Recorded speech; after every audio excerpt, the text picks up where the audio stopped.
जय श्रीकृष्ण जय जगन्नाथ।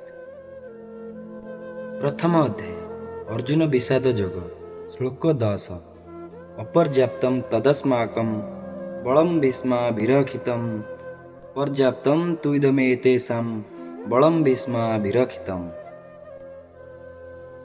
अनुवाद पितामह भीष्मଙ୍କ द्वारा सुरक्षित आम्भମାନଙ୍କର सैन्य बल असीमित अटे, किंतु भीमଙ୍କ द्वारा सावधानपूर्वक सुरक्षित पांडव सेना बल सीमित अटे। विषय वस्तु दुर्योधनଙ୍କର आत्मगारिमा गान जड़े वृथा बड़ीमा प्रकाश करुथिबा व्यक्तिଙ୍କ परि थिला। जेतेबेले तांकर अंतिम काल निकटतर हुए, विनम्र भावे परिस्थितिर समीक्षा करिबा परिवर्ते आत्माभिमानी व्यक्ति माने गर्वर सहित वृथा बड़ीमा प्रदर्शन करिथांती। भाग्यर ही दुखद विडंबना दुर्योधनଙ୍କ वाक्ୟରେ प्रकाश पाउथिला।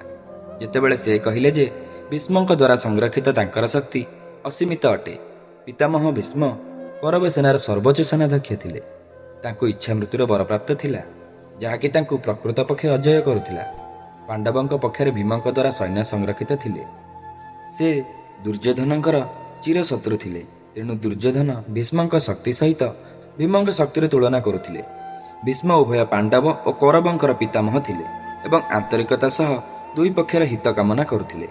पांडवଙ୍କ प्रति तांकर स्नेह निष्ठापर भाବରେ युद्ध करने प्रतिबंधक हेब। से एहा मध्य जानिथिले जे एही धर्मयुद्धरे जेउठी स्वयं भगवान श्रीकृष्ण उपस्थित अछंती, पृथ्वीर कौनसी शक्ति अधर्मर पक्षको विजयी करि परिबो नाही।